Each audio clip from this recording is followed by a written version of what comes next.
Sellers that are going to win on Amazon in 2026 are the ones who have processes and systems, not the ones that have hacks and are improvising on their business. My name is Sofia and I've been an Amazon seller for over 9 years.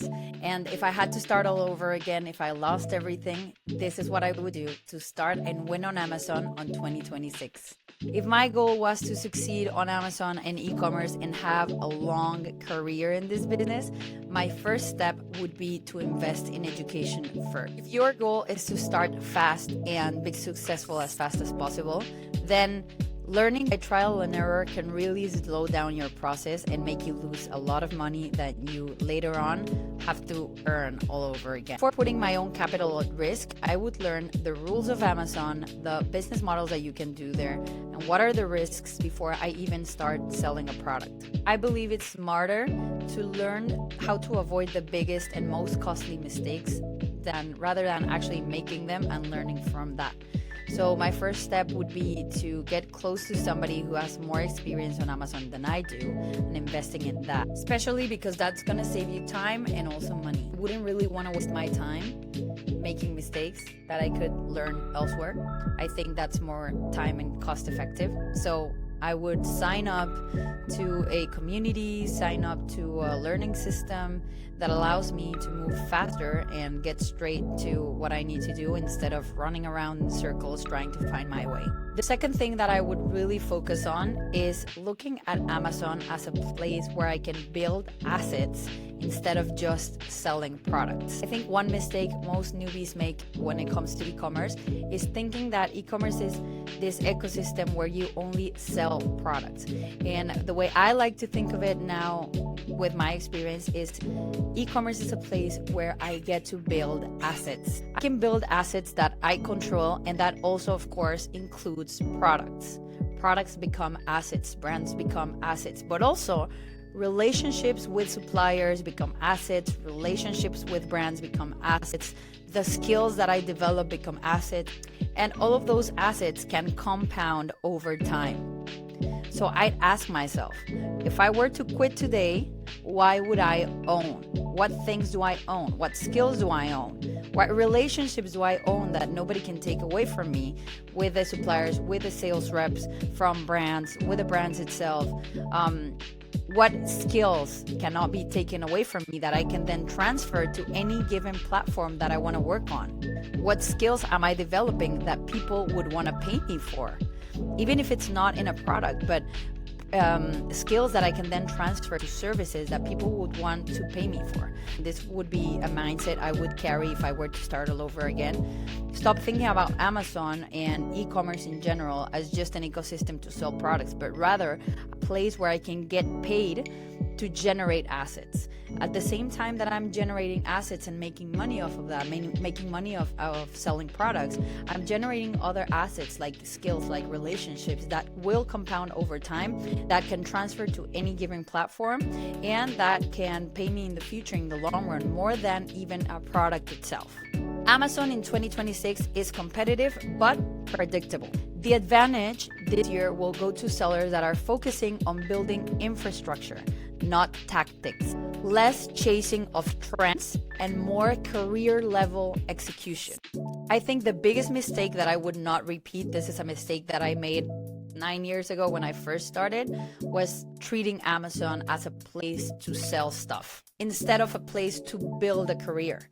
Looking back now, I have a career on Amazon, not only as a seller, but also as a consultant, as a service provider, as a partner with brands. If I noticed earlier that this is what I was building towards, I think I wouldn't have let go of certain opportunities that appeared at the beginning, but I thought were too big for me because I didn't have this big scope of I'm creating a career instead of, oh no, I'm just a seller of products.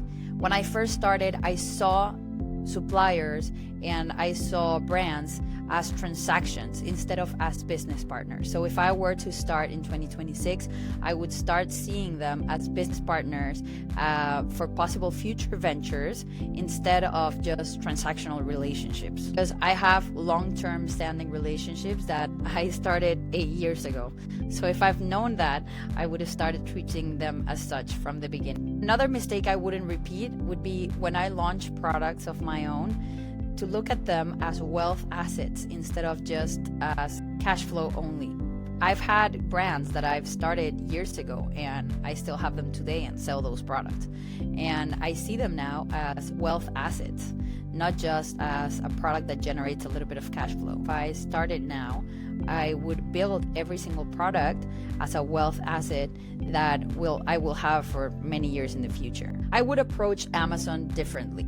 Amazon and other e-commerce platforms are a skill building platform, not just a place to sell stuff. They're a skill building platform. With every transaction, with every year that goes on in your business, you learn new valuable business skills that most people would only dream of having. Every deal you close builds expertise. Every supplier increases leverage.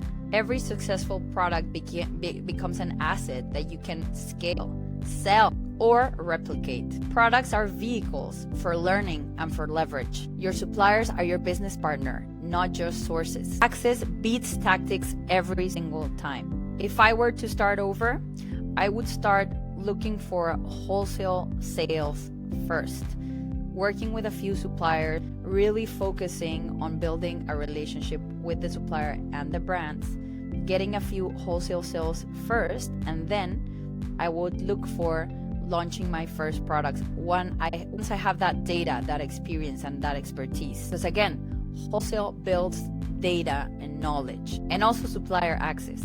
And then you harvest that data, that supplier access, that knowledge, and then you can create something of your own. Creating a product, launching a successful listing is like having digital real estate. Your rankings, product reviews, and data compound. Listings become assets. I would do that wholesale first and then creating a new asset for myself. Now that I have the data of what products work, what people are selling, and that information comes from selling wholesale, selling from another brand. And also that way you minimize the risk, because if you start right away with your own product, that risk just goes through the roof. You don't have the experience.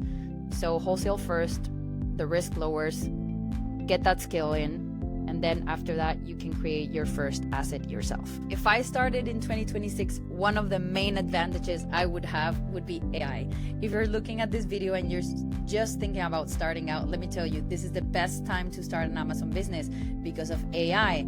AI is your force and effort multiplier. This is something that we didn't have back then when I first started out, and believe me, things would have been a lot faster if I had AI back then. With AI, you can make faster product analysis and better decisions with more data. AI allows you to do less manual work and more strategic thinking and working. If I were to start all over in 2026, I wouldn't chase speed. I'd build skills, leverage, ownership, and use AI to operate my business. I would look at Amazon not as a platform or even a goal, but a career path. If you want to learn more about how to start with wholesale, then scale your own product, and also how to use AI to scale your business faster and have it work for you, then click below this video in the link in the description box, because we're gonna have a free 1-hour class where we're gonna teach you step by step how to start selling on Amazon in 2026. Thank you for watching, and I'll see you in the next video.